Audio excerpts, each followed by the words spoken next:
बिस्मिल्लाहिर्रहमानिर्रहीम। Hi guys, this is Ahmed and welcome to my YouTube FMP. I hope कि आप सब ठीक होंगे। तो गाइस, ये है हमारी इंट्राडे एनालिसिस।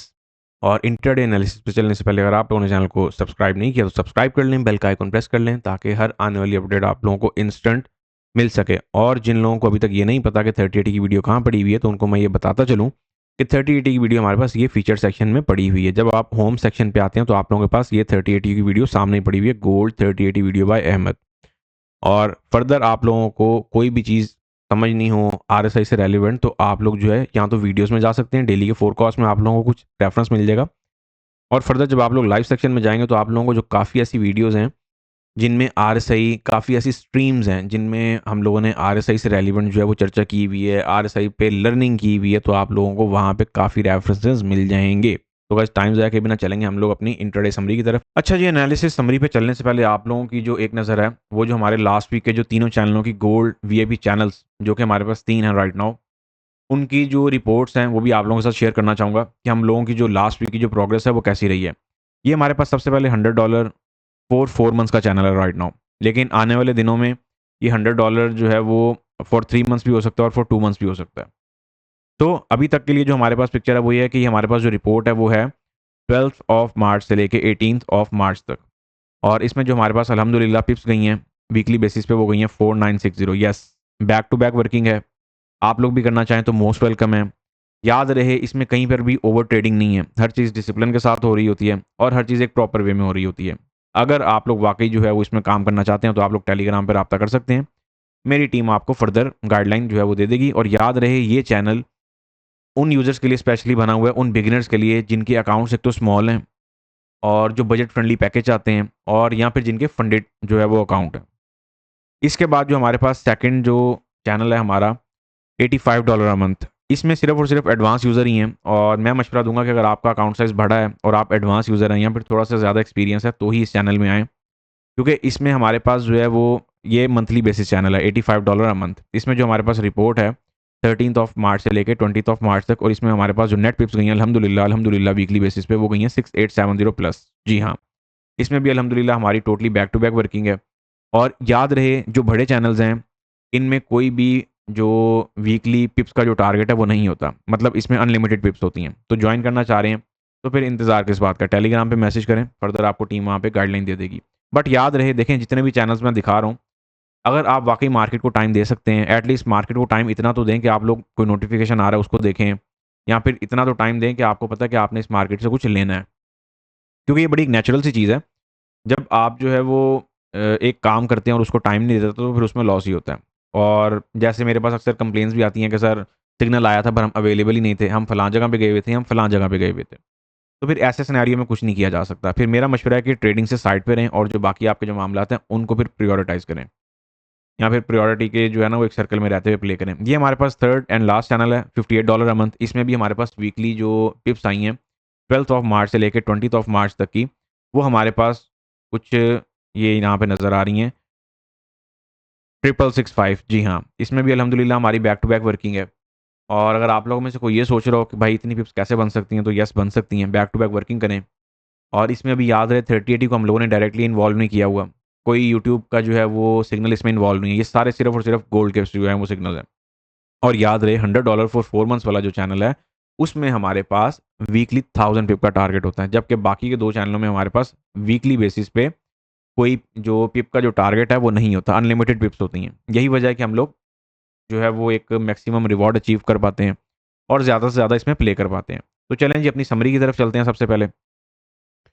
अच्छा जी, सबसे पहले इंट्राडे की समरी है ये हमारी, इसकी तरफ चलते हैं। इंट्राडे के हवाले से अगर हम लोग देखते हैं तो वैसे तो हमारी फ्राइडे वाले दिन से अल्हम्दुलिल्लाह साइकोलॉजिकल लेवल से बाइंग चल रही है, ठीक है। और ये वही बाइंग है जो आप लोगों को रिसेंटली अभी एफओएमसी के दौरान भी मैंने एक पीएनएल लगा के दिया था। और मज़े की बात यह है कि ये सिर्फ और सिर्फ अगर मैं इसको साइकोलॉजिकल लेवल बेस देखता हूँ तो ये सिर्फ और सिर्फ 10 पी पैसल के साथ हमारी जो है वो बाइंग स्काई रॉकेट हुई है राइट नाउ। ये भी आपकी जो है एक मज़ेदार रिवॉर्ड में चल रही है। तो चूंकि ये हम लोगों ने पोजीशन दी हुई थी, तो सबसे पहले तो हम इसकी जो प्रॉफिट टेकिंग है वो करना चाहूँगा। यहाँ पे मैं TP1 जो है वो इसका 212 प्लस पिप के रिवॉर्ड में TP1, तो आप लोग सबसे पहले यहाँ पे अपना बुक कर लें। यहाँ पे मैं TP1 हिट लिख देता हूँ ताकि आप लोग फिर अपने हिसाब से इसको देख लें, ठीक है। तो हमारे पास इंट्राडे के लिए जो समरी है और इंट्राडे के लिए जो लेवल हैं वो 2 ही सरे फहरिस्त मुझे नज़र आ रहे हैं फ़िलहाल। जो 2 लेवल हैं जो मुझे बड़े पावरफुल वे में जो है वो नज़र आ रहे हैं, और इसको ब्रेक इवन करना भी मत भूलिएगा। इंट्राडे बेसिस पे जब हम लोग आते हैं, वैसे तो आज की मार्केट की जो ओपनिंग है वो बड़ी नॉर्मल सी हुई है। जहाँ पे मार्केट की ओपनिंग नॉर्मल हुई है, वहीं पे मैं ये समझता हूँ कि आज के दिन हमारे पास पीएमआई डेटाज़ हैं, चाहे वो यूरो का हो, चाहे वो यूएसडी का हो, चाहे वो जीबीपी का हो। तो आज के दिन वॉलेटिलिटी देखने को मिल सकती है, और जैसे मार्केट आपकी अपसाइड पे जा रही है, ये तकरीबन आपका कुछ ये वाला जो इवनिंग का टेस्ट है, इसी का ही जो है रीटेस्ट होने के लिए मार्केट जो है वो जा रही है, और एज़ वेल एज़ हमारे पास ट्रेंड लाइन भी आ रही है। अब सवाल ये है कि मार्केट यहाँ पे क्या रोल प्ले करना चाह रही है? क्या मार्केट जो है वो इस ट्रेंड लाइन का टेस्ट जो है वो करके और देन बाउंस बैक होना चाह रही है, देन जो है वो एक सडन ड्रॉप लेना चाह रही है मार्केट? ये एक पिक्चर हमारे पास आज के दिन के लिए निकलती है। अगर मैं बात करता हूँ आज के दिन की, तो आज के दिन के जो लेवल्स हैं हमारे पास, अब उनमें 3030 तो सरे-फहरिस्त है ही है, क्योंकि 30 पे मार्केट जाएगी और इवनिंग के टेस्ट पे आप लोगों को एक सेलिंग मिल सकती है, मज़ेदार किस्म की। इंट्राडे की जो है वो बात हो रही है सारी। तो इसमें एक चीज़ का आप लोगों ने ख़्याल रखना है, इंट्राडे की अगर मैं प्राइस देखता हूँ तो 3038 तक इसकी प्राइस आ रही है। इंट्राडे बेसिस पे अगर कोई जानदार रेजिस्टेंस है, तो वो, अब ये तो वन कैंडल रिट्रेसमेंट्स पड़े हुए हैं और मार्केट यहाँ से मज़ीद भी बूस्ट ले सकती है। मैं ये समझता हूँ कि इंट्राडे बेसिस पे अगर कोई जानदार लेवल है, कोई रेजिस्टेंस है, जो मार्केट जो है वो एक टेस्ट करने के लिए भाग सकती है, तो वो 3040 से लेके 45 तक का एरिया जो है वो कर देते हैं। ये एक ज़ोन है बेसिकली। अब बेसिकली तो ये 2 लेवल्स हैं, लेकिन अगर हम इनको ज़ोन बना लेते हैं, तो ये आप लोगों के लिए बहुत ज़्यादा आसानी हो जाएगी। इसी के मिड से अगर आप लोगों को सेलिंग मिल जाए, तो फिर माइट भी आप लोगों की सेलिंग जो है वो लॉन्गर टर्म चल सकती है। और अदरवाइज़ जो हमारे पास पिक्चर है, ये मैं कुछ यहाँ पे ये ज़ोन भी ड्रॉप कर रहा हूँ। यहाँ पे मार्केट आपकी आए, तो फिर आप लोग जो है वो इसको कुछ प्ले कर सकते हैं। इसके अंदर भी हम लोग जो है वो मेंशन कर देते हैं। अब सवाल ये तो हो गया हमारे पास रेजिस्टेंस। अगर हम इंट्राडे के लिए कोई सपोर्ट देखते हैं, तो वो कौन-सी है? इंट्राडे के लिए अगर हम लोग कोई सपोर्ट देखते हैं, इनिशियली तो वो 3000 की ही है। और अगर मार्केट आज के दिन जो है वो 3000 को ब्रेक करने में कामयाब हो जाती है, तो फिर हमारे पास ये जो नीचे हमारे पास एक लेवल पड़ा हुआ है 2976। अच्छा, ये जो लेवल्स मैं लगाता हूँ यहाँ पे, ये कुछ डेली बेसिस पे चेंज भी हो रहे होते हैं, ठीक है? इनको आप एक तरीके से सपोर्ट और रेजिस्टेंस लेवल के तौर पे भी ले सकते हैं, और इनको आप जो है वो यूनीक लेवल्स के तौर पर भी ले सकते हैं। जैसे आपको ईज़ी लगे उस हिसाब से आप इनको फ़ॉलो करते हुए प्ले कर सकते हैं। बट एक चीज़ याद रखिएगा कि इन पे रिजेक्शन मिले तो ही आप लोगों ने प्लेइंग करनी है। जैसे अगर मार्केट यहाँ पे 30 के ऊपर जा रही है, मार्केट अगर यहाँ पे स्मॉलर टाइम फ्रेम पे चाहे H1 पे चाहे M30 पे रिजेक्शन देती है, तब आप लोग फौरी तौर पे यहाँ पे जंप इन हो सकते हैं। अगर यही कैंडल जो है वो, अब देखें स्मॉलर टाइम फ्रेम में क्या होता है, M1 और M5 में तो आप लोगों को एंट्री मिल जाती है। लेकिन सीनियर टाइम फ्रेम में पता चलेगा वो कैंडल सीधा ही ऊपर जा रही है, तो फिर आप लोगों ने बहुत बड़े एसएल के साथ यहाँ पर विदाउट एसएल के साथ नहीं बैठना, वो फिर कहानी ख़राब हो जाएगी। तो इन शॉर्ट हमारे पास जो इंट्राडे का जो सेलिंग ज़ोन है, वो एक ये वाला बड़ा बेहतरीन ज़ोन है, और अगर मार्केट यहीं से ही बाउंस बैक हो जाती है, कहाँ से? इस वाले इवनिंग के साइन से, या फिर ये जो हमारे पास एक ये ज़ोन आया, अब इसको ज़रा मैं M30 पे शिफ्ट कर देता हूँ। हमारे पास वैसे तो मार्केट ने एक ये वाली पिक्चर भी बनाई हुई है। तो ये सारी पिक्चर्स को बस आप लोगों ने फॉलो करते हुए जो अपने सारे मामला जो हैं वो देखने हैं। ये कुछ हमारे पास ये वाली पिक्चर भी M30 पे बनी हुई है।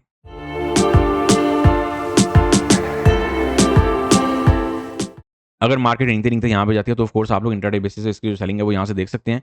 एंड ऑफ कोर्स यहाँ पे ज़ाहिर-सी बात है, इंट्राडे बेसिस पे जब आप लोग देखेंगे, तो आप लोगों को 50-60 पिप एसएल वाली ट्रेड जो है वो मिल सकती है।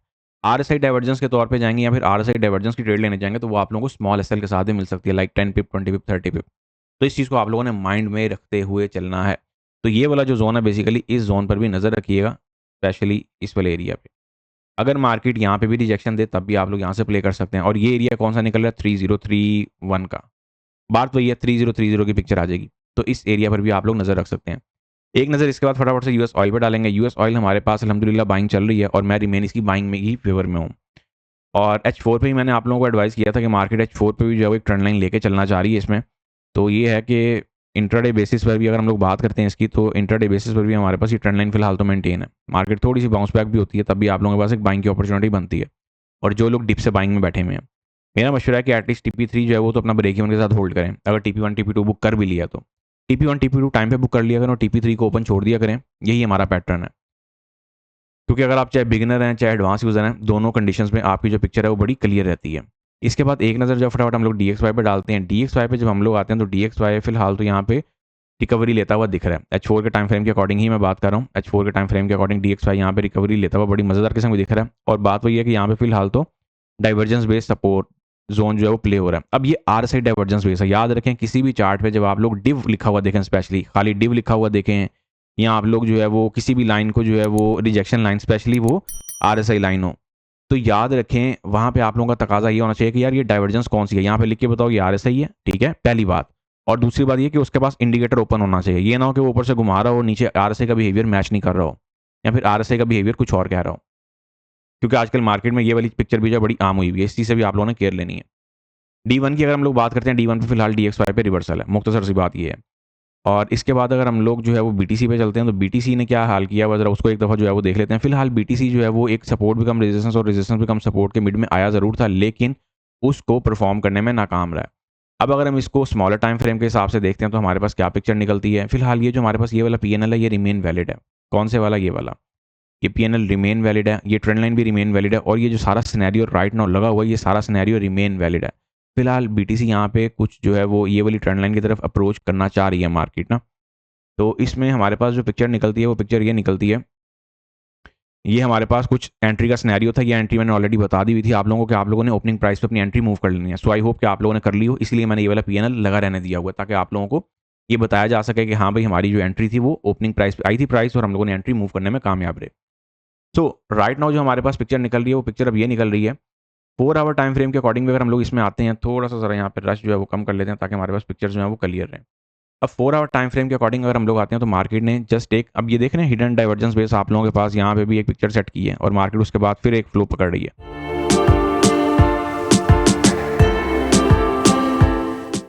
तो ये बेसिकली कुछ पिक्चर्स हुआ करते हैं जिनको आप लोगों ने माइंड में रखते हुए चलना होता है। तो फिलहाल मैं ये एडवाइस करूंगा कि मार्केट आपकी ये वाला जो सपोर्ट जोन है, इसको फिलहाल हम लोग शॉर्टर टर्म के लिए सपोर्ट जोन ही कंसीडर करेंगे, दिस वन। जब तक ये वाला सपोर्ट जोन आपका बाय साइड के लिए प्ले हो रहा है, अब जिन्होंने RSI डाइवर्जेंस पड़ी हुई है उनको तो यहाँ पे ब्लाइंडली एंट्री मिल गई, उनका तो मसला नहीं है। लेकिन जिन लोगों ने RSI डाइवर्जेंस नहीं पड़ी हुई, अब यहाँ पे मजबूरी है कि आप लोगों को ऑफ कोर्स इस एरिया तक का वेट करना पड़ेगा, ठीक है। मैं PNL लगा देता हूँ, लेकिन ये remember trade always at your own risk. PNL मैं लगा देता हूँ, PNL का इशू नहीं है, लेकिन यहाँ पे रिजेक्शन देख के सारे मामला और सारे तकाजे पूरे करते हुए आप लोगों ने प्ले करना है, ठीक है। और टारगेट हमारा फिलहाल जो इनिशियली है वो इसी ट्रेंड लाइन तक का रहेगा। ये मैं कुछ ये वाला जो स्केच है इसको यहाँ पे प्लेस कर देता हूँ, कुछ ये लें, ठीक हो गया। मार्केट यहाँ पे अगर बाउंस बैक होती है, नीचे आती है इसी सपोर्ट एरिया पे, क्योंकि RSI डाइवर्जेंस बेस जो है hidden divergence base support zone है, तो यहाँ पे आप लोगों के पास कुछ एक ये वाला सिनेरियो जो है वो निकल सकता है। अगर आप यहाँ से बाय में इंस्टेंट बाइंग में जाना चाह रहे हैं, तो फिर ये वाली वन कैंडल रिट्रेसमेंट के तौर पे इस वाली वन कैंडल पे नजर रखिएगा। अगर मार्केट इससे ऊपर ऊपर रहती है तो फिर आप लोग यहाँ से भी बाय प्लान कर सकते हैं। तवज्जो के साथ मेरे वर्ड्स पे गौर कर लीजिएगा। अगर मार्केट इस वन कैंडल से ऊपर ऊपर सस्टेन होती है तो फिर आप लोग यहाँ से कोई शॉर्टर टर्म ट्रेड, कोई स्कैल्पिंग की ट्रेड भी प्लान कर सकते हैं with the help of smaller time frame confirmation, ठीक है। एक ये वाली पिक्चर भी बना करती है, दोनों के डिजिट्स मैं लिख देता हूँ, बहुत सोच समझ के काम करिएगा। ये वाली ट्रेड आपकी तभी जो है वो ट्रिगर होगी, याद रहे। बल्कि इस वाले PNL को ना मैं साइड पे कर देता हूँ, वैलिड ये भी है, और वैलिड जो है जो मास्टर PNL है वो यही वाला है, ठीक है। और ये वाला जो आपका PNL मैंने लगाया ये तब आपके पास वैलिड होगा जब मार्केट ये वाली कैंडल जो है वो इससे ऊपर ऊपर सस्टेन रहे, और अगर मार्केट जो है वो इसी जोन के अंदर टैपिंग करती है तो फिर आप लोगों ने अपनी एंट्री मूव करवाते हुए जो SL है वो छोटा करना है, ठीक है। बल्कि इसको मैं यहाँ पे रख देता हूँ ताकि आप लोग नियर बाय पकड़ के लेटर ऑन अपनी एंट्री को जो है वो मूव कर लें। चलें, ये पिक्चर आप लोगों के लिए क्लियर रहेगी। इथेरियम में हम लोग स्पॉट की बाइंग में है अल्हम्दुलिल्लाह, और बाइंग मज़ेदार चल भी रही है, बाइंग वाले एरिया पर भी वो है, लेकिन 2000 का जो मेन लेवल है वो यहाँ पे हर्डल बना हुआ है। देखें बात बड़ी सीधी सी है कि आप लोगों ने अगर BTC में आना है या क्रिप्टो में आना है या इथेरियम में आना है, किसी भी क्रिप्टो कॉइन में आना है, तो आप लोगों ने अगर DCA करने जा रहे हैं, गिरती हुई मार्केट में आसान अल्फाज में बाइंग करने जा रहे हैं, तो फिर स्पॉट में करें तो सबसे ज़्यादा बेहतर है। अगर आप उसको इसको आसान अल्फाज में यूँ समझ लें कि अगर आप लोग किसी अपने वॉलेट में रख लेंगे तो वो सबसे ज़्यादा बेहतर है बाइंग करते ना, क्योंकि किसी ब्रोकर पे रखेंगे तब भी प्रॉब्लम आ जाती होती है, और एक्सचेंज पे रखेंगे तब भी प्रॉब्लम आ जाती होती है। तो जितना भी DC है ना, कोशिश करें जब आप लोग DCA कर रहे हों या स्पॉट की बाइंग मैं रिकमेंड करूँगा, फ्यूचर की बाइंग इस जोन में या फिर ऐसे जोन में मैं फ्यूचर की बाइंग जो है कभी भी रिकमेंड नहीं करूँगा। हमेशा स्पॉट की बाइंग ही रिकमेंड की जाएगी, और उसको फिर आप लोग लेके चल सकते हैं। हाँ, कोई लिक्विडेशन के साथ जाना हो, लिक्विड प्राइस के साथ जाना हो, तो फिर आपको पता है डाइवर्जेंस जिंदाबाद है। फिर डाइवर्जेंस को जो है वो उसके लोग एसल दें, और फिर इसको दे दनादन करते हुए टपा टप वाली पिक्चर जो है बनाते हुए इसको जो है वो प्ले कर सकते हैं। ये पिक्चर आप लोगों के पास बन सकती है। लेकिन जो फ्रेंडली एडवाइस है और जो एक आप लोगों को मार्केट के हिसाब से अगर कोई एडवाइस या फिर गाइडलाइन दी जाए तो स्पॉट में रहेंगे तो सबसे ज़्यादा बेहतर है। So guys, see you on next video. Until then, take care of yourself. Have a lovely day to all of you. Fi amanillah. Allah Hafiz.